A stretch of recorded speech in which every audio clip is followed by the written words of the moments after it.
prinsip sederhana, bro. 1 detik sudah lewat bukan punya kita. 1 detik di depan belum tentu waktu kita. Jadi kita ini cuma jalanin setiap detik aja. Ya, kita menjalani skenario Tuhan kadang-kadang, bro. Makanya hidup itu mesti berusaha bernilai.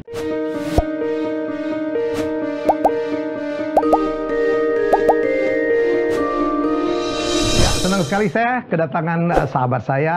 Kami bersahabat lama, sempat berjuang bareng, gagalnya bareng. And now we are so happy.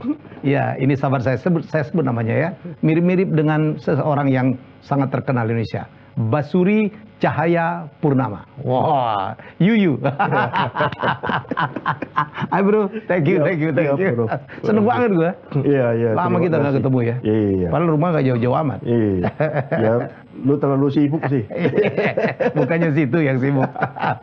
Kami dulu sama-sama dapat pendidikan di MIT ya, di kota Boston. Ya, dan kemudian dia mempengaruhi dia suruh nyalon bupati. Kita juga nyalon bupati dari partai yang sama, ya, elektabilitas sama tingginya, kalahnya juga sama. Dia di Beltim, sekarang gua di Ogan Ilir. Tapi kita kadang-kadang itu rencana Tuhan ya, Bas ya. Iya. Saya pikir ya, kalau ini benar ya, ke depannya. Bayangkan kalau saya posisinya jadi bupati dengan situasi COVID seperti itu. Kayak apa juga? Bagaimana saya suruh orang nggak boleh ke sembayang gitu loh, ya kan? Ini kan jadi isu sara yang luar biasa ini. Dimarahin kiri kanan kan? Mentang-mentang bupatinya Cina nih gitu ya. Ya kan? Ini kan jadi saya ambil hikmahnya sebenarnya dari itu, karena saya percaya Tuhan itu akan tutup pintu. Untuk sebenarnya di depan itu hal yang tidak baik, dia tutup pintu. Kita jangan maksa merangkak. Ya. Nah, saya ingat sekali sesudah kala, tidak sampai setahun loh, banjir besar di Beltim. Sampai habis satu kota gantung itu pasarnya. Nah, padahal masalah itu hanya gara-gara karena hujan terlalu besar, padahal itu bendungan udah diperbesar, dipertinggi. Logikanya kan nggak mungkin. Jadi ini muluber, saking banyak airnya. Nah, kesimpulan saya kenapa? Ini ada illegal mining yang tidak diurus, sehingga sungai-sungai yang di hulu jadi dangkal, sehingga air tidak tertampung, jadi larinya ke bendungan. Nah, lari ke bendungan, bendungannya meluber. Jadi kayak ember, lu isi air, embernya meluber, jadi dong. Banjir kemana-mana ya. Gila kan? Bukan zaman lu tuh dulu ketat banget ngatur illegal mining ya? Wah, saya sih keras itu. Mungkin gara-gara itu banyak yang nggak suka. Banyak yang terganggu ya. Padahal sebenarnya saya kan gini, mungkin menyelesaikan masalah dikasih jalan keluar. Oke, jangan ilegal ya. Saya kasih legal. Jadi mungkin yang pertama di Belitung Timur, kita kasih izin tambang rakyat. Jadi rakyat punya izin tambang. Dilegalin aja udah. Dilegalin. Dulu kan banyak TI ya, tambang ilegal ya. Dilegalin. Tapi daerah-daerah tertentu. Tapi daerah sumber air nggak boleh saya kejar terus. Ya kan dulu itu sampai akhirnya sesudah saya nggak jadi kepala daerah, masyarakat ribut. Kenapa? Itu PC itu bendungan air bersih kita. Itu nggak perlu minum kopi di warung kopi lagi. Ambil dari situ aja udah coklat. Jadi ya banyak yang positif ya, walaupun kita tahu ya bahwa kalah itu ndak enak. Apalagi diejek-ejek, wah the loser apa. Waduh, waktu pertama kalah itu habis. Bayangkan, istri saya masih posisi ibu PKK. Belum ganti. Tim tahu kalah, besok pagi kirim truk semua barang di galeri dikeluarin. Segitunya? Waduh, sadis. Dari rumah dinas? Galili kita. Padahal masih utang sama mama saya loh. Galilinya, utang mama saya 24 juta, nggak mau bayar. Kasih modal. Tapi ya sudahlah. Saya pikir semua itu ya, ada hikmahnya. Memang manusia itu luar biasa. Jadi kekuasaan itu jangan kita pegangin terus. Makanya dari dulu saya belajar tidak untuk ajudan mesti pegang tas, mesti dilayanin segala macam. Karena saya pernah ketemu ada mantan, ini nggak usah sebut nama, ketawa-ketawa cerita. Jadi dia pernah di mall, nunggu setengah jam lebih, kok nggak dijemput-jemput ya? Baru inget, dia nggak jadi lagi. Dia sudah bukan siapa-siapa. Nggak sadar ya? Nggak sadar. Biasanya kan ajudan semua yang beresin. Lah, saya kan nggak pusingin. Saya bawa Lancer aja jalan, mau naik taksi, mau naik apa ya? Ini santai banget. Gue waktu itu datangin waktu dia jadi Bupati Belitung Timur, ya menggantikan Ahok gitu. Dan dia pakai sepatunya jadi injek, gendong-gendong anak kecil. Pengawalnya nggak tahu di mana. Nah, ini kan kalau soal prinsip sederhana, bro. 1 detik sudah lewat bukan punya kita. 1 detik di depan belum tentu waktu kita. Jadi kita ini cuma jalanin setiap detik aja. Ya, kita menjalani skenario Tuhan kadang-kadang, bro. Makanya hidup itu mesti berusaha bernilai, itu aja. Ya. Nah, jadi sambil saya bikin joke, bernilai itu seperti apa? Ya itu tadi saya ceritakan. Soal umur panjang segala macam. Itu sebenarnya penasaran juga. Kenapa orang baik cepat meninggal? Makanya supaya kita jangan jadi orang baik loh. Katanya cepat dipanggil. Jangan baik-baik banget lah. Makanya saya bilang teori umur panjang umur pendek itu ada 3. Apa? Jadi umur pendek itu cuma 1. Apa? Jadi orang super baik. Jadi kalau jadi orang super baik sebenarnya kenapa banyak agama? Kenapa banyak nabi? Jadi tujuan pencipta kita kirim ke dunia kan supaya orang kembali ke surga. Iya betul. Nah, maka jadi orang super baik. Jadi malaikat lapor nih. Udah lolos.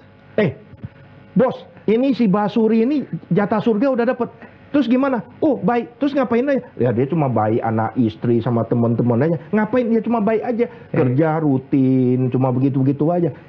Kalau gitu, bos, mesti kita ambil bos. Kenapa?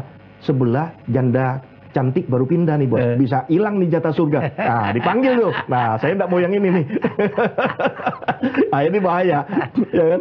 Ini gara-gara waktu dulu ada yang meninggal. Jadi sesudah abang BTP kan wakilnya Pak Airul. Jadi wakilnya waktu itu ada saudaranya meninggal. Jadi di tempat umum dia bilang, saudara saya usia muda, orang yang baik sekali, baru dipanggil. Kalau gitu kita jangan jadi orang baik ya. Wah itu kan tanda kutip ya. Nah makanya saya mikir, wah ini ada teori umur panjang ada 2 nih. Apa? Nah umur panjang 1, si malaikat lapor nih, bos, si Basuri ini kalau kita panggil, pasti masuk neraka. Jadi gimana? Jangan panggil dulu. Kan bos murah hati, panjang sabar, pengasih, penyayang. Dikasih kesempatan terus. Udah itu malaikat Keiki lapor lagi, bos, Basuri ndak tahu diri. Sudah 80 tahun masih aja ndak tobat-tobat. Ya udah kita panggil ya biar neraka aja deh. Nah, gue juga nggak mau yang ini deh. Nah, gue mau yang nomor 3. Apa itu? Nah, nomor 3 gini. Bos, kalau si Basuri dipanggil ini bisa jatah surga. Terus jangan dulu, bos. Karena dia masih banyak kerjaan nih. Dia mau beresin yang orang bilang Morotai yang tidak ada urusan ini bisa dimajuin. Sekarang Tanjung Lesung. Belum lagi nanti mungkin kalau ditugasin jadi gubernur, ya mungkin mau maju. Emang masih mau? Kalau ditugasin. Nah, jangan batasin Tuhan lu. Lu gila lu. Gini, saya kasih tahu. Lu main politik? Enggak. Saya sudah belajar sederhana. Kemarin harusnya saya jadi bupati lagi nih, kalau saya maju. Tapi nggak maju kan? Saya nggak maju. Iya, gue larang lo jangan ngapain maju. Bukan. Lu udah dirut Morotai, Basuri, udah saya pegang mau umur Tanjung panjang Lesung. bernilai. Mau umur panjang dan bernilai. Kalau cuma jadi dirut saja bernilai, lalu yang maha kuasa suruh loncat pagar urusin politik, gue mesti ikut. Kalau enggak dipanggil lu. Nah, saya belajar sederhana sekali. Karena tidak ada panggilan, tidak ada hal yang membuat saya maju, akhirnya anaknya Pak Yusril yang maju. Dulu kan lawan politik, tapi saya melihat, wah ini anak muda, ya si Yuri Kemal ini, anak muda ini benar-benar serius nih, sama istrinya mau bangun daerah nih. Akhirnya lu bantu? Saya support. Kalah 3% lebih kalau tidak salah.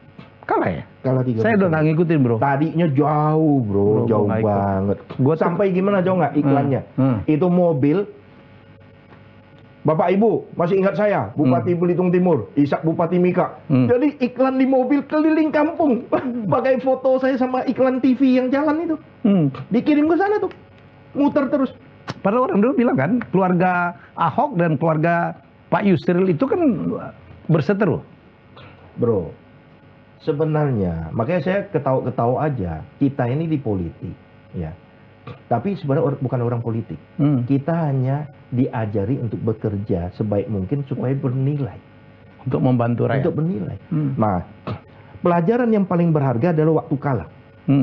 Waktu kalah, saya doa, wah ini kok Tuhan suruh iklanin, ucapin selamat di koran. Loh, saya bilang saya dikadalin kayak begitu kok ucapin selamat. Tapi nggak bisa tidur tuh. Terus tekanannya, pikiran terus. Akhirnya saya iklanin, tapi nggak ikhlas. Kenapa nggak ikhlas? Saya ucapin selamat, terus saya tulis program saya. Kalau bisa teruskan program saya. Itu namanya nggak ikhlas. Oh, nggak berhenti di situ. Saya pikir selesai dong. Nggak. Pelantikan, you mesti pergi. Hah? Pelantikan mesti ke sana. Mau taruh di mana muka saya? Tapi ya sudahlah. Daripada saya nggak bisa tidur nih. Tegang terus nih, gedoran terus. Ini persis waktu saya berusaha tidak jujur waktu daftar ke Unpad spesialis penyakit dalam. Nanti saya cerita. Makanya saya bilang ada 3 prinsip. Hargai kepala negara, ya, itu membuat kita akan dihargai Tuhan. Jujur, dan mesti ikhlas. Ini 3. Nah, ikhlas ini, akhirnya saya pergi, pakai jas, pelantikan. Bupati. Waduh, itu Bupati pengganti lo. Bupati pengganti gua. Itu yang menang itu ngelihat saya, itu ngejeknya minta ampun. Ngejek? Ampun. Tapi lucu. Ada satu ABG, saya juga tidak kenal dari keluarganya. Tiba-tiba nempel ke saya, Pak Basuri, duduk nempel, foto. Saya bingung. Terus nggak tahu mamanya atau apa kali. Marah sekali ya. Wah, buat saya hiburan. Nah, waktu saya salamin Pak Yusli, selamat Pak Bupati, saya siap bantu kapan saja. Plong, selesai. Makanya saya situ belajar ikhlas. Nah, di situ nggak ada beban. Makanya pada waktu saya melihat, wah, lebih kemungkinan si Yuri ini lebih mau kerja bisa lebih berhasil dibandingkan yang menang sekarang. Yang menang sekarang kan mantan anak buah saya. Saya sudah tahu lah kira-kira kualitas seperti apa. Maka saya support yang ini. Tapi ya pilihan rakyat kan beda. Nah, nggak ada urusan soal keluarga atau apa. Saya bilang kami nggak ada masalah kok. Selama ini kita masalah di mana? Walaupun misalnya dia punya paman menang dengan apa cara macam-macam segala apapun, ya dia menang ya sudah. Saya nggak pusingin. Walaupun sebenarnya saya punya data semua, bro. Apa yang terjadi. Kalau saya mau ini bisa aja. Tapi ya sudahlah. Nah, terus kepala negara harus kita hargai. Kalau enggak, saya enggak ketemu bro di MIT. 2011 saya ini jatah Harvard kepala daerah. Dapat jatah Harvard pertama kali yang dapat beasiswa Harvard kepala daerah. Salah satunya saya 2011. Tapi 2011 sel Wakatobi Belitung. Nggak mungkin ditinggal. Nah, waktu itu sudah sempat dikerjain tuh. Nama saya dihilangin tuh. Kan banyak kepala daerah. Kapan lagi kan dapat free ke Harvard, gratis beasiswa. Iya kan? Tiba-tiba dihilangin padahal semua data saya lengkap. Nah, akhirnya ditelepon balik. Nah, sempat waktu itu abang di DPR RI itu. Bang Ahok. Ngomong, kok bisa sama Mendagri waktu itu? Kok bisa adik saya udah terdaftar, kok bisa hilang namanya? Akhirnya telepon balik saya. Nah, telepon balik, Pak, Harvard sudah penuh. Ini infonya nih, Harvard udah penuh. Padahal nama saya masih dipanggil loh. Saya nggak datang 2011. Where is Mr. Purnama? Masih dicari. Karena nggak berani rubah. Nah, terus telepon, Pak, Harvard udah penuh. Mungkin sudah ada yang oknum atau apa masuk atau apa, saya nggak ngerti. Menggeser. Bapak mau pilih New Zealand, mau Jepang, apa Belanda, apa Australia? Saya bilang, saya bukan mau jalan-jalan. Saya mau Harvardnya. Ya sudah, selesai. Terus berapa lama kemudian mereka telepon balik lagi, Pak, Harvard bisa Pak. Padahal nama saya tidak pernah dirubah.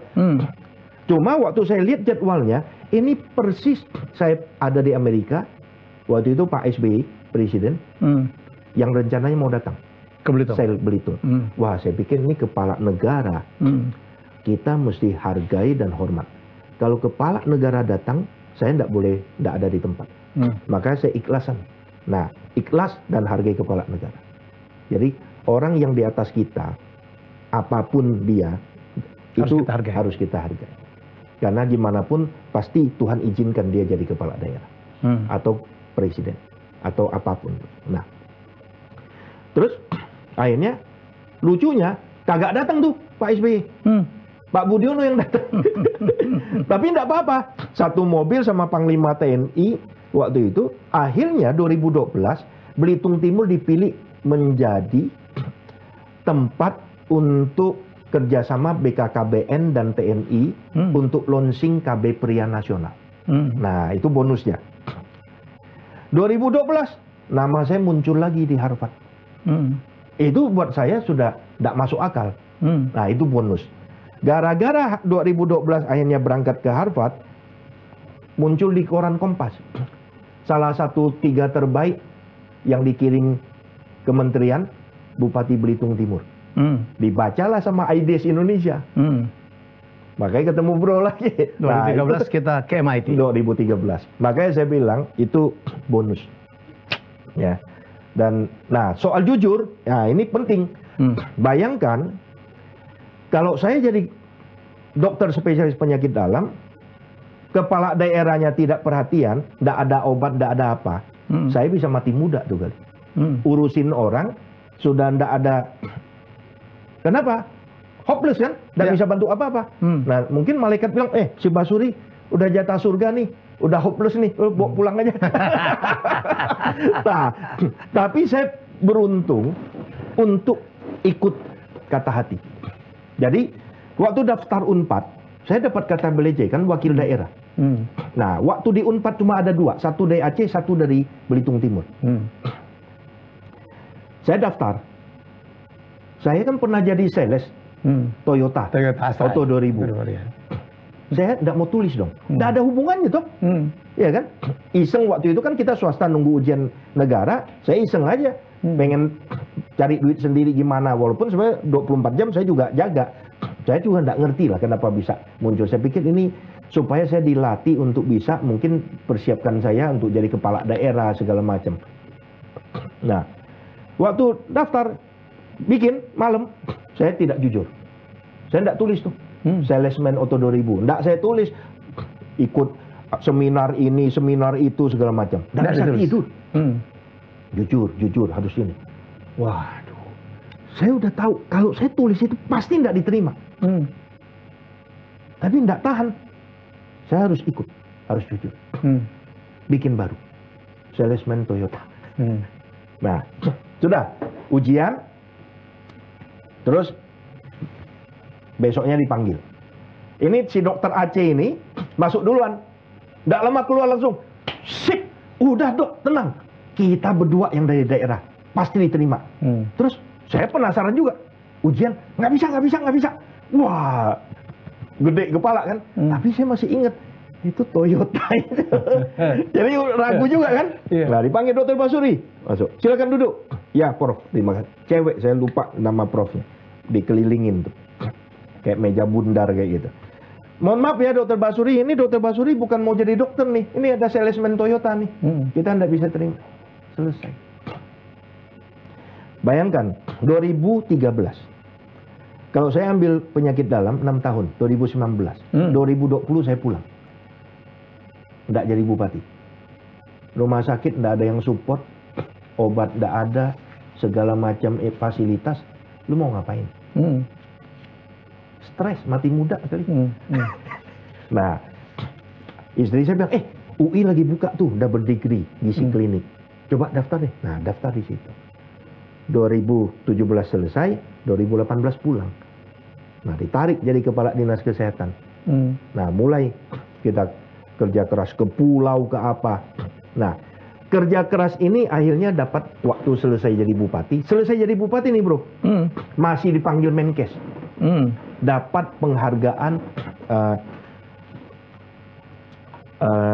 apa ya? Kesatria Bakti Husada. Untuk apa? Program yang apa yang saya kerjakan pengobatan selama ini, gratis itu ya? termasuk kitab bebas malaria. Pengobatan gratis kan dari abang. Nah, kalau saya bukan pengobatan gratis saja. SMK itu saya bikin khusus karena saya melihat ini kelautan perikanan ini jadi kunci ke depan. Ke depan. Saya buka SMK, mungkin ini pertama di Indonesia, SMK kelautan perikanan, makan gratis, tidur gratis, belajar gratis. Saya sudah siapkan kerjasama dengan KKP, laboratorium, nanti untuk bangun S3 dan S1, D3, S1 untuk kelautan perikanan. Tempat semua sudah siap. Di Manggat? Di itu apa namanya? Gantong? Enggak, di Kulumpang, Tanjung Kulumpang. Nah, karena dia dekat di selatan. Di Kulumpang di selatannya. Oke. Nah, jadi saya melihat kuncinya nanti ada di sana. Maka kakap kita sudah berhasil tuh. Kakap putih itu budidayanya sama kerapu. Tinggal satu saya kerjasamanya. Gamat. Gamat Belitung terkenal. Gamat tuh itu ya? Gamat itu Tripang. Gamat itu Belitung terkenal karena tebal dan enak, dan Hongkong di mahal banget kan? Mahal banget. Nah, itu sudah bisa dibudidayakan. Makanya saya mau jadi di Belitung Timur waktu itu. Saya tidak jalan. Terus waktu itu saya sudah pikir, kalau saya 2 periode, saya akan bisa bikin kabupaten pertama tidak ada orang miskin. Kenapa? Kita cuma 90.000 ya penduduk ya. 34.000 kakak. 30, sekitar 130-an sekitar ya penduduk 100 ribuan. 100 ribuan ya. Nah, kecil.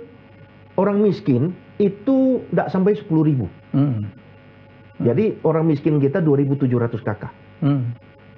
Jadi udah turun 6,9% lah. Udah.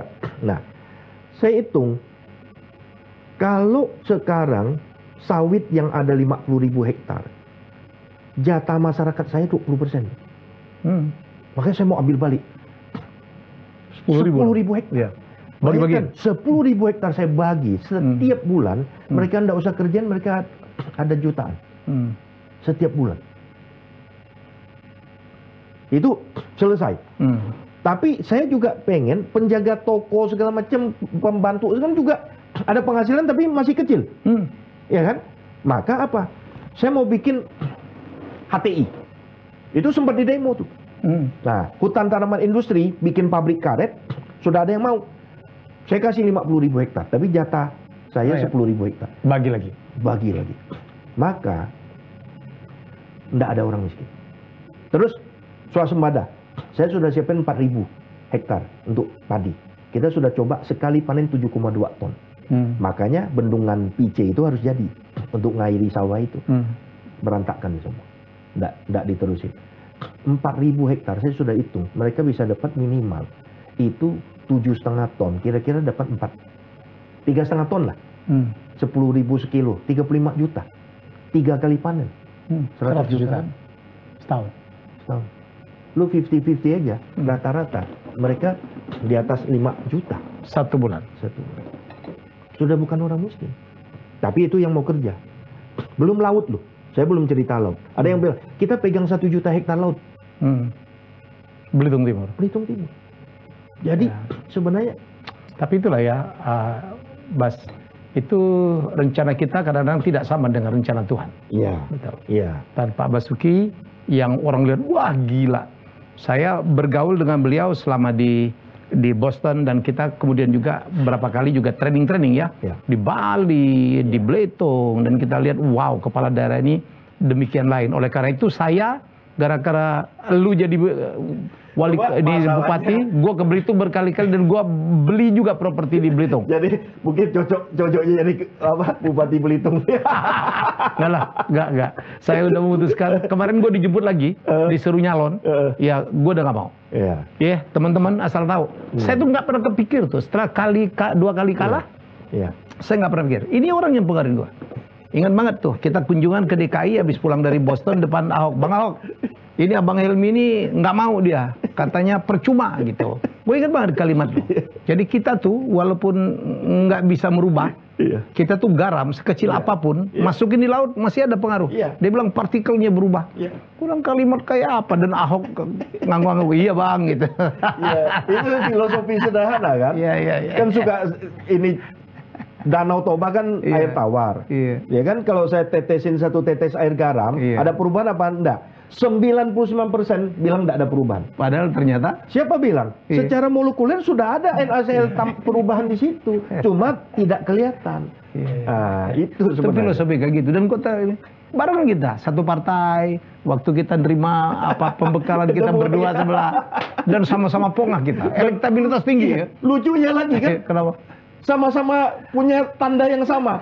Itu benderanya jatuh, lawannya. Iya, baliho lawan kita jatuh semua pada hari yang sama. Wah, kita menang. Kita dua-duanya kalah. Jadi balihonya jatuh, kita yang jatuh. Tapi akhirnya Basuri walaupun tidak terpilih, akhirnya mendapatkan amanah besar menjadi dirut pengembangan Morotai. Iya, itu dari nol. Dari nol. Jadi Morotai itu ya diketahuin orang. Waktu bangun itu restoran segala. Ini bekas landasan pacu zaman Jepang itu ya, bos ya? Jepang sama Amerika. Ada 7. MacArthur ya. Ada 7 runway. 7 runway. Morotai ini di Maluku. Maluku Utara. Maluku Utara. Belum pernah. Belum. Nah, harus ke sana. Ya. Kapan nanti? Oke. Mesti jalan-jalan. Sekarang ini didevelop oleh Jababeka. Nggak ada developer lain. Nggak ada yang mau. Kenapa? Karena jadi kalau pengusaha melihat itu Belanda masih jauh. Karena kan di ujung dunia. Iya. Nah, posisi Morotai itu secara perikanan ya, juga dikelilingi oleh Bitung dan Sorong. Ya. Nah, ini posisi yang tidak bagus. Tapi sebenarnya saya berhasil narik investor dari Taiwan 2 kali loh. Tapi KKP tidak ada reaksi. Dibalas surat saya pun tidak, dipanggil pun tidak. Yang pertama, dia akan bangun industri perikanan terpadu di Morotai. Orang Taiwan ya. Ya. Saya gara-gara kerja Jababeka, ini bukan karena gin dan tonik, mabuk 3 kali. Gara-gara karena mesti sama mereka itu kalau makan, you mesti nemenin. Kalau enggak, malam mereka enggak ajak lagi diskusi bisnis. Jadi kalau makan itu dia mau lihat kamu minum apa enggak aja. Karena apa, filosofi di sana Taiwan, orang-orang Cina ya. Kalau you berani minum sama orang asing, berarti lu serahkan nyawa ke dia. Wah, dia hargai itu. Jadi filosofi minum arak itu, you mesti minum sama saudara atau sama sahabat baik. Kenapa? Kalau kamu mabuk, dia akan lindungi kamu.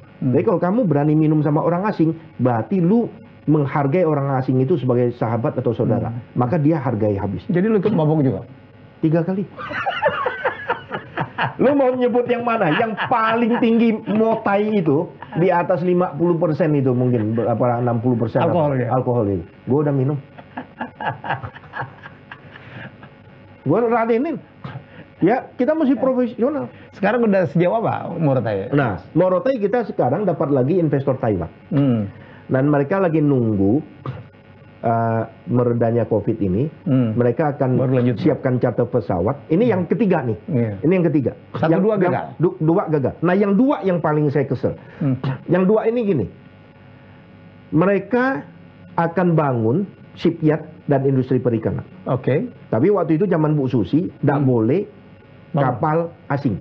Dia bilang tidak mungkin saya bangun shipyard dari awal tanpa kapal mesti masuk. kirim orang segala macam. Jadi kamu beli sama saya 100 kapal, 100 gross ton, 100 anak Morotai dilatih di Taiwan. Sesudah 2 tahun lambung kapal 101 bikinan Morotai dengan anak-anak tersebut. Financing di finance sama mereka. Tapi 100 kapal ini harus dibeli bendera Indonesia. Dan waktu itu saya bicara sama asosiasi tuna, ketuanya itu Pak Hendra, setuju. Oke, karena di financing, jadi kita tangkap ikan tuna di Pasifik kan kita berantem sama Jepang, Taiwan semua nyolong ikan kita di ZEE kita. Kita tidak ada kapal. Kapal kita kapal nelayan kecil, maka 200 gross ton ini akan berantem di situ.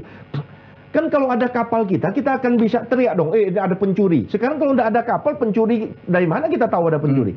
Lalu saya udah siapin sistem, saya udah bilang Nanti Ibu Menteri pun 24 jam kali 60 detik. Pokoknya full, setiap detik lu bisa lihat kapal lu di mana. Pasangin GPS center. Lalu saya akan pasang GPS setiap kapal, lalu ada 10 anak kita yang harus dilatih oleh pemilik kapal itu untuk ikut. Nah, itu mata-mata kita. Apa jawabannya? Kagak dijawab, kagak dibalas. Sama Bu Susi. Iya. Kagak dipanggil. Menurut saya sangat mengecewakan. Minimal ada diskusi dong. Kita mau majukan industri perikanan kita kok. Dan kegagalan Morotai buat saya bukan, saya sering bilang dengan DNKEK sama Kemenko, kalian jangan bilang kita gagal loh Morotai. Kalian yang bertanggung jawab terhadap kegagalan kami. Nah, sekarang ketemu lagi satu investor, dia Kanada, orang Kanada, warga negara Kanada tapi asli Taiwan. Dia akan bangun hotel, perumahan segala macam, juga entertain city segala macam, dan industri. Jadi 100 hektar. Nah, jadi sekarang dia lagi nunggu kapan bisa pesawat dari Taiwan turun. Kurang lebih 100 orang. Dia punya kolega, konsorsiumnya. Nah, untuk lihat Morotai. Dia sudah DP. Sudah sign. Ke Jababeka? Sudah sign ini. Dan sudah bikin PT di Morotai loh. PMA. Nah, jadi mereka 100% punya mereka, tapi kita yang kontrol. Karena di dalam wilayah kita. Nah, ini jadi kebangkitan Indonesia Timur. Tapi ya kita lihatlah. Nah, kalau Tanjung Lesung kita tunggu tol selesai. Kemarin kita sudah disupport dari Ketua IMI, Pak Bambang, Ketua MPR juga, ya, Bamsud. Nah, untuk sprint ke Junas Leli. Nah, terus di Tanjung Lesung kita akan bangun satu atraksi motor sport, aero sport, marine sport, tourism city. Nah, tadi saya berpikir kadang negara kita ini lucu. Kita bayar mahal-mahal Formula One, GP motor, segala macam. Padahal kita bikin sprint Leli aja kemarin, ratusan yang ikut. Orang kita banyak, ngapain kita mesti bikin? Kenapa kita tidak bikin liga sendiri? Jet ski Danau Toba, ini mimpi saya nih. Jet ski Danau Toba, jet ski Tanjung Lesung, jet ski Belitung ke Singapura, lomba. Jet ski Bali, Liga Bali, jet ski dari pulau ke pulau. Likupang, jet ski Mandalika, jet ski Morotai. 10 seri, 12 seri, tiap bulan pun boleh. Belum lagi sale-nya. Gua nggak pusingin orang luar negeri mau datang apa enggak. Ke kita aja. Dalam negeri saja udah berapa? Pasti ASEAN, ada ya, ikut. Iya kan? Kenapa kita masih tergantung? Ya, makanya kita ngerjain gini, ngapain lagi lo mau tetap kepengen jadi gubernur? Tapi bingung gua. Nah, ini yang saya bilang, saya kalau memang nafsu, saya kemarin saya ikut. Tapi saya mesti tunggu perintah. Jadi sama seperti belum dapat perintah nih. Sama seperti waktu dapat perintah untuk datang untuk ucapin selamat, tapi juga sama juga dapat perintah untuk jujur, untuk mengisi apa adanya. Walaupun ditolak akhirnya. Nah, tapi semuanya adalah rencana Tuhan. Betul. Oke, jadi Basuri ini adalah adik dari Basuki. Jadi bapaknya tuh King Nam, nama bapak Chung King Nam ya. Iya. Jadi seorang pengusaha yang jujurnya luar biasa. Jadi kalau teman-teman nonton A Man Called Ahok yang dimainkan oleh Daniel Mananta, ada yuyunya juga, walaupun nggak mirip bener. Kalau Ahoknya mirip. Iya. Jadi, susah nyari saya. Jadi mereka ini 5 bersaudara mestinya ya. 5. Ahok, Basuki Cahayapurnama. Basuri Cahayapurnama. Saya bilang papa saya nggak kreatif. Iya, BTP semua ya. Basuri Cahayapurnama. Ya. Karena bingung kan, lahir anak kedua laki, terus ya udahlah huruf K-nya dikasih topi aja jadi Basuri. Jadi Basuri. Nomor 3 Vivi. Nomor 4. Nah, nomor 4 itu harusnya Basuin. Basuin Cahayapurnama kan? Nah, mungkin dia malu kali ya? Bukan. Keluarga juga tidak tahu. Nah, itu namanya nasib itu, nama itu takdir. Jadi waktu dia SD itu rapotnya masih Basuin. Basuin Cahayapurnama. Basuin. Nama keluarga kita enggak pakai. Basuin aja. Nah, waktu sudah lulus SD, kepala sekolah minta akte lahir. Semua bingung, akte lahirnya Hari Basuki. Makanya saya bilang, sebenarnya kalau mau masuk politik, paling cocok si Hari. Kenapa? Inisialnya HBTP. Apa itu artinya? Loh, kalau ada H di depan kan orang bisa pikir ini sudah mualaf kali. Jadi HBTP kan. Nah, jadi kaget semua. Rupanya menurut saya waktu bikin akte lahir, mungkin orang tukang kecamatan atau di Capilduknya bukan salah. Kasihan amat namanya kok Basuin. Ya udah rubah aja Hari Basuki. Tapi memang nasib ya, karena dia itu yang sekolah ke luar negeri. SMA selesai dari Belitung, dia ke Swiss kan. Coba namanya Basuin. Setengah mati orang luar negeri. Kalau Harry kan biasa. Oh Harry. Biasa. Gue bilang memang nasib lu bagus itu. Yang kelima Franz. Gitu. Itu yang meninggal itu. Yang meninggal. Itu keberatan nama itu. Iya. Dan nggak ada BTP-nya ya? Basu Franz. Basu Franz. Iya. Basu Panca Franz Tio. Keberatan nama. Basu Panca. Jadi anak kelima. Jadi apa bapak lu tuh suka banget nama Basu-Basu gitu ya? Basuki, Basuri, Basuin, Basupan. Ini cerita lucu. Bukan cerita lucu. Ini visi Babe. Abang BTP 5 tahun, dia sudah bilang sama teman-temannya, termasuk security bandara itu kan teman-teman semua tuh. Ini anak gua mau jadi bupati. Diketawain. Lah zamannya Pak Harto dulu kan lu minimal tentara. Letkol untuk jadi bupati. Lah lu udah sipit kayak begitu ngomongnya, diketawain. Nah, terus waktu jadi bupati, mereka baru inget, Babe lu pernah ngomong loh. Nah, mereka juga cerita sama saya. Cuma saya bilang sama mereka, waktu Babe saya hidup, pernah ngomong, ini anak saya si Ahok, BTP 1 ini jadi bupati. Jadi. Tapi nggak pernah ngomongin saya. Kok bisa saya jadi bupati? Saya bilang ini KKN. KKN surga.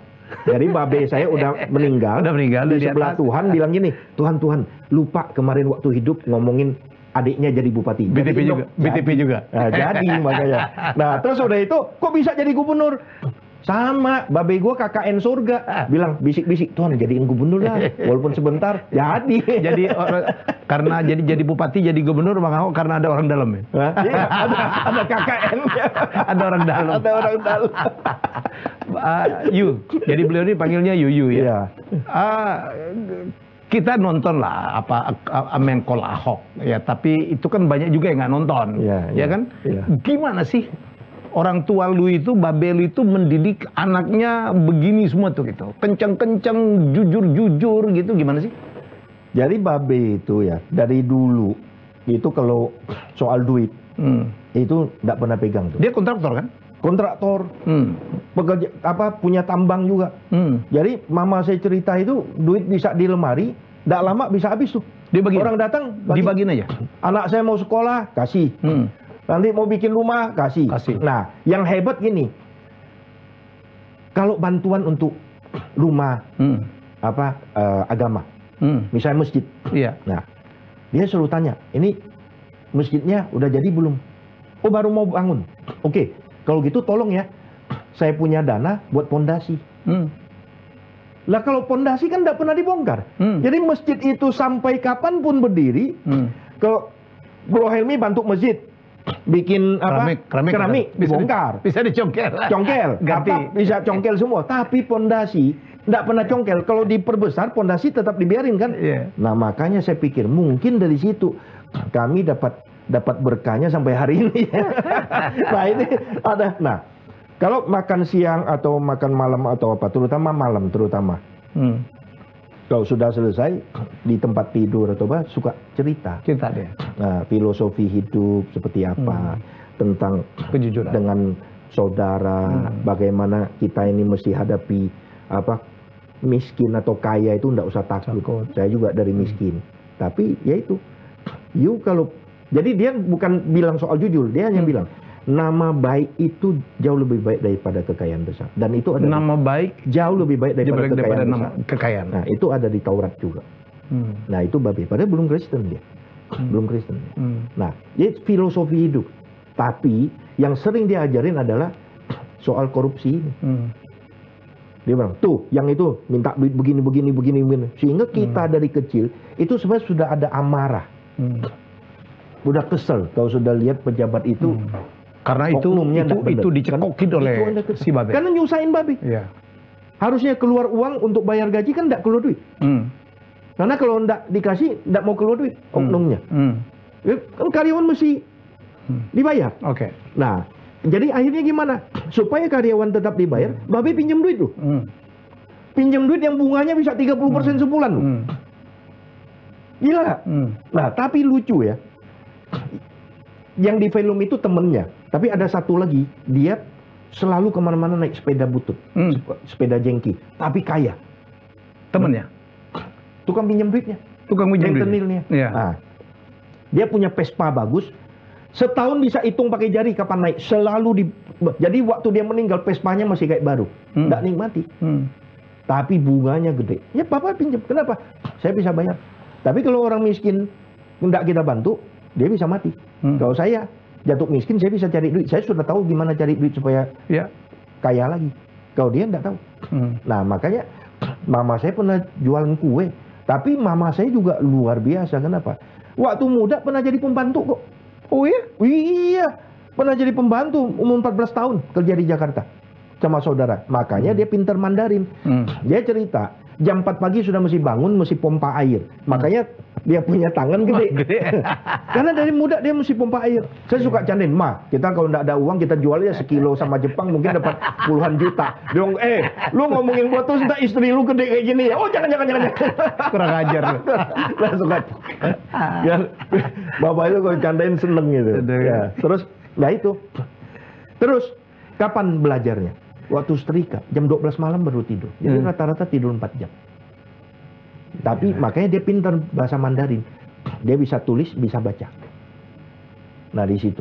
Nah 3 tahun pulang, si nenek saya, papa punya mama, sudah lumpuh, sakit. Papa saya kan ganteng, duit banyak. Waduh, Don Juan, banyak pacarnya. Don Juan banyak pacarnya. Nah, nenek saya bilang, saya udah tua, nggak tahu kapan akan mati, saya mau punya cucu dari kamu. Sekarang kamu lamar itu si Nencau. Nah, jadi mama saya itu panggilannya itu Nencau tuh. Dia Bun Nencau kan, Bunia Tiningsih. Itu tukang jual kue itu. Itu anak baik, anak pintar, anak rajin, gua mau lu kawin sama dia. Perintah tuh. Perintah. Ayo, nurut tuh. Nurut. Mana berani dulu kita menentang orang tua. Nggak berani. Nggak berani. Nah, akhirnya di situ menikah. Mama saya itu mau masak apa aja bisa. Oh iya dong, saya ngalamin lah. Kita kalau ke Belitung nginep di rumah beliau, kita makan mie ayam. Nasi ayam. Nasi ayam. Nasi ayam. Nasi ayam spesial. Keren. Nah, dia belajar ke Jakarta. Mama itu belajar ke Jakarta. Jadi di rumah itu sering pesta, undang pejabat segala macam. Dari dulu begitu ya? Ngumpulin orang gitu, dan dia masak? Iya, masak, pesta apa gitu. Ya, jadi dari situ kita belajar banyak bahwa... Dan ngelihat sendiri Bapak menerapkan masalah kejujuran itu. Dia walaupun kontraktor tuh nggak mau nyolong ya, Bas? Oh, enggak. Nggak mau nyolong. Itu bandara pertama bangun, untung dia bikin lagi satu rumah. Jadi nggak ada tuh yang ngurangin semen, ngurangin spek, nggak ada ya? Malah dia sering nggak dapat proyek gara-gara apa? Jadi dia bilang, ini jembatan kemahalan nih, 300 juta. Gue bikin 150 aja, gue masih untung nih. Speknya bisa lebih dari itu. Ya marah orang, nggak dikasih proyek. Nah itu susah itu. Itu pelajarannya. Ya, itu juaranya lah. Tapi temennya banyak banget ya? Oh banyak. Dan itu lintas agama ya, ustaz segala macam. Nggak ada batasnya. Dulu kan partai cuma 3, Golkar, PDI, P3. Itu teman semua. Iya. Itu semua kumpulin dia bisa. Ini bisa dikumpulin. Jadi teman semua tuh. Nongkrongnya bisa akur semua tuh. Lah itu. Lucu kayak lu nggak sih, Babel? Lucu kayak lu ngomongnya gitu tuh, nggak juga? Ya kalau kan tukang ngomong semua nih. Yang ngomong ya sama lah. Enggak jauh dari sama. Bas, gue mau tanya, lu beban nggak jadi adik seorang Ahok? Enggak sih. Enggak. Abang lu dipuja orang, pernah dihujat. Oh ya, enggak. Ada. Saya pikir saya ini posisinya itu jadi pemadam api ada di tengah. Ini ada dua pondasi gede nih. Ya. Satu si abang BTP, satu adik lawyernya yang Vivi. Vivi ya. Ini sama-sama Adik lu kan mau kejam jadi juga leader. Vivi. Iya, mau jadi leader ini sama-sama nih. Vivi itu kan pernah berantem sama orang. Galak juga tuh. Berani, Ahok perempuan itu kan. Iya, terus makanya saya pemadam apinya. Iya. Supaya bisa. Lu pemadam apinya kencang begini. terus. Ya itu. Yang nenangin kiri kanan itu begitu. Itu aja. Jadi sebenarnya saya pikir, nah ini menarik ya. Bro Helmi bisa, ini nggak, ini soal Sarah ya. Makanya saya bilang, soal Sarah ini benar-benar orang yang tidak percaya Tuhan. Kenapa? Karena sombong. Siapa yang bisa tentukan, misalnya saya tidak bisa tentukan lahir dari ibu saya yang turunan Tionghoa, agama lahir di Belitung, ya. Tahun 67, saya tidak bisa tentukan. Bayangkan kalau saya bisa tentukan, keluar dari rahim mama saya lihat dulu, ya putih gendut sipit Cina lagi tidak mau masuk rahim, Tuhan pindah mau ke ibu Tin. Nggak bisa ya? Nggak bisa. Makanya kita lahir, misalnya nih, saya merenung ini, Sarah ini benar-benar adalah manusia-manusia yang sebenarnya melangkahi keilahian pencipta. Kenapa? Kesombongan manusia. Misalnya nih, saya merasa sombong lahir sekarang punya agama ini. Padahal kalau dulu misalnya saya lahir zaman Sriwijaya, saya tidak ada pilihan. Saya cuma ada Hindu, Buddha. Atau kejawen, atau animisme. Terus masuk surga apa neraka? Ada yang bilang masuk neraka. Saya bilang, Tuhan tidak adil dong. Saya tidak ada pilihan. Tapi ada yang bilang masuk surga. Saya yang bilang Tuhan tidak adil. Saya lebih baik lahir zaman Sriwijaya, bisa langsung masuk surga, daripada lahir sekarang ada potensi neraka kan?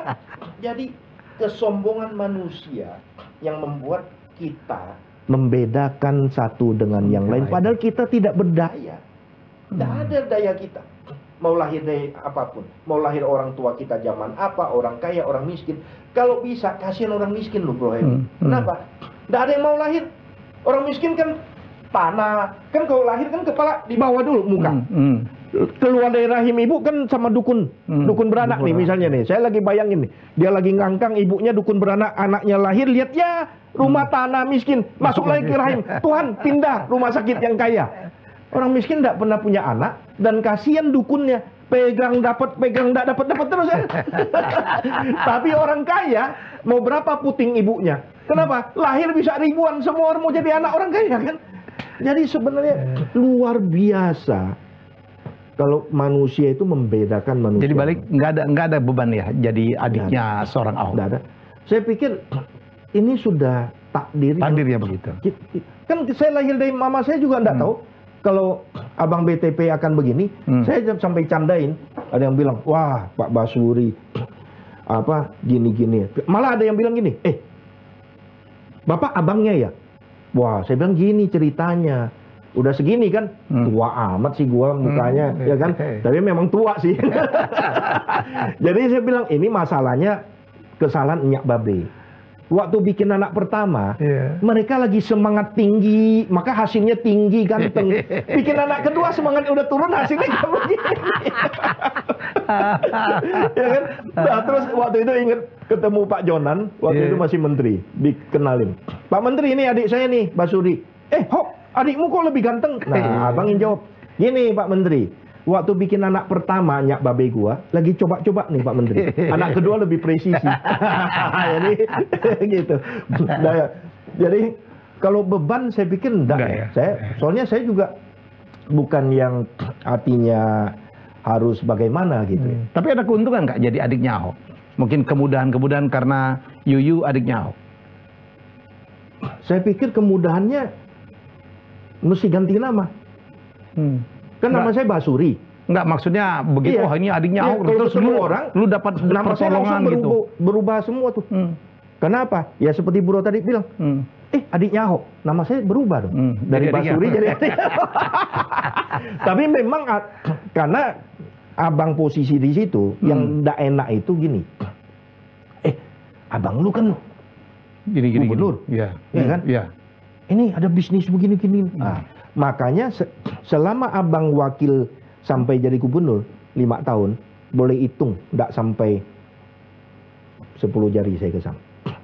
Itu pun saya cuma say hello. Kenapa? Justru abang jadi gubernur, kita mau bisnis apa di DKI itu nggak bisa ngapa-ngapain. Nggak. Kita udah komit. Udah komit. Udah susah. Yu, apa yang lu pelajarin deh dari kasusnya Ahok, dari perjalanan hidupnya, ya, dipuja, ya, kemudian pernah juga dicampakkan, ya, dan sekarang menjadi komutnya Pertamina. Apa yang dipelajarin dari abang lu? Hidup itu sama. Intinya apa? You selalu akan ketemu angin puyuh, ombak, angin sepoi-sepoi. Ya, ini hidup. Ya. Tapi harus jadi Raja Wali. Karena Raja Wali tidak pernah takut topan. Tidak pernah takut angin kenceng. Nah, jadi apa? Apapun kondisi kita, kita percaya selama kita lakukan dengan usaha baik, dengan tujuan yang baik untuk bernilai, maka Tuhan akan bela kita. Karena apa? Kita tidak pernah tahu waktu kita. Kan 1 detik di depan belum tentu waktu kita. Nah, ini kan kita ngumpulin nilai nih. Nah, akhirnya kan gajah tinggalin gading, manusia tinggalin nama kan. Nah, itu nama yang penting. Makanya saya bilang, ini sampai bercanda, kesalahan saya adalah apa? Saya tidak YouTube-kan apa yang saya lakukan. Kalau abang YouTube-in. Tapi saya pikir lagi, tidak fair juga. Kalau 2 BTP terkenal, jadi cukup 1 saja, supaya BTP yang nomor 2 lebih enak jadi pemadam kebakaran. Lu bangga gak jadi adiknya Ahok? Sebenarnya kalau bangga itu menurut saya terlalu egois ya. Bukan bangga dalam arti ini, bahwa kita bersyukur punya abang yang mau bekerja untuk rakyat dan bernilai. Ya, artinya ya bersyukur sama Tuhan bahwa kita dari dalam satu keluarga itu bisa tetap kompak dan terus berkarya. Itu aja sih. Apapun yang terjadi Ahok, up and down, tetap kompak. Iya. Kita masih diskusi terus. Masih diskusi. Walaupun sebenarnya kakak adik biasalah berantem atau apa itu. Tapi buat saya ndak ada apa ya. Ibaratnya ya kesal sekali udah itu ya kita mesti maklum lah. Lu mesti maklum. Karena apa? Semua orang kan punya beban masing-masing, keluarga maupun macam-macam dia juga beban kerja. Jadi saya belajar sekarang untuk maklum, ya kan? Kalau abang sekarang kan jauh lebih ini belajar untuk lebih tenang, lebih nggak banyak ngomong, Lu kalau boleh nasihatin abang lu, apa yang lu nasihatin? Apa yang lu nasihatin?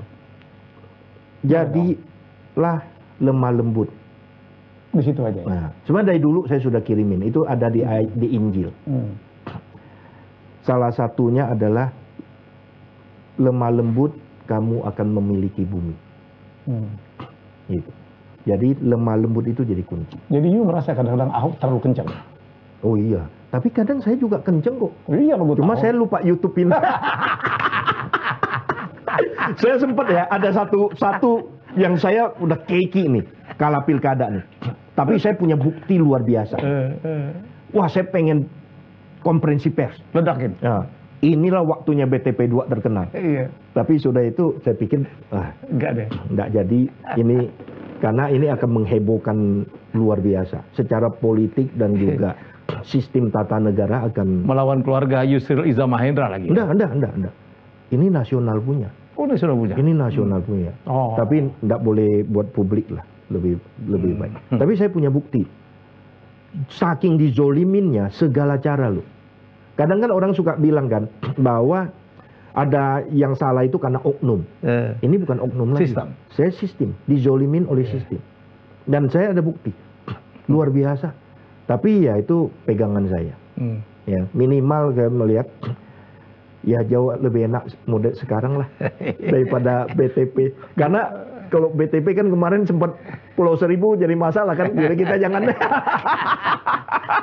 Lu tahu sendiri kan? Iya, gue lihat lu sekarang lebih rileks ya, lebih ketawa. Ya, bagusan muka lu sekarang daripada dulu waktu jadi bupati, bro. Ya. Iyalah, sekarang rileks. Lebih cakep lu sekarang. Karena gue semir gitu kan. Semir ya. Bini gue suka bilang ini, lu rambut lu kok kayak Flash Gordon. Kenapa? Putihnya di sini. Jadi putihnya sini terus oke, udah semir aja kayak Flash Gordon aja. Wah, besok mau ketemu Bro Helmi Yahya lagi. Oke, yuk. Terima kasih banget udah jadi tamu gua. Sama-sama. Ya, gua doain lu sukses, sehat ya. Sama-sama. Karena gua tahu lu lagi berjuang membangun Indonesia Timur, Morotai. Iya. Kalau lu butuh gua akan bantu. Siap. Apalagi gua juga sangat dekat dengan The Big Boss ya, Pak Darmono. Iya. Salam aja untuk beliau. Iya. Ya, gue juga adalah orang pariwisata. Saya berapa kali dipanggil beliau juga. Iya. Dan gue anggota kehormatan itu, yang Presiden Club itu. Oh, oke. Dia kirimin gue tuh kartu. Iya. Gue doain lu sukses ya. Ya, amin. Sama-sama. Sehat selalu. Sama. Moga-moga pandemi cepat selesai dan kita semua bisa mulai terus untuk berkarya lebih hebat lagi. Hebat lagi. Ya. Jangan-jangan kayaknya lebih sering gue ke Belitung daripada lu ya. Iya, gue sampai sekarang belum balik-balik tuh. Udah pengen balik tuh. Tapi gue lagi mau bangun Belitung, ada beberapa properti kita mau bangun. Sip. Terima kasih. Baik, itulah podcast saya dengan sahabat saya. Kita lulu gue, padahal ini pejabat lu. Enggak lah. Kita dekat banget. Enggak ada pejabat. Karena saya selalu bilang antara bahasa ya, pejabat dan penjahat itu kan tipis ya. Dia lo yang ngomong bukan gua. Tapi gua nggak berani bantah juga. Asal yang kepleset ngomong loh. Jangan kepleset lah. Kita belajar dari Abang Ahok lah. Jangan kepleset ngomong ya. Kalau gua nggak ngajar public speaking, gua bilang hati-hati. Mulutmu adalah harimau. Ya. Saya juga pernah bahas dengan Kodari tentang seorang Ahok. Ya. Baik, semoga banyak sekali ya masalah apa inspirasi yang kita dapatkan dari bincang-bincang saya dengan sahabat saya Dr. Basuri Cahaya Purnama, bukan Cahaya Purnama. Ya, panggilan sehari-hari adalah Yuyu ya. Oke, kita jumpa lagi dengan tamu hebat saya selanjutnya. Bye bye.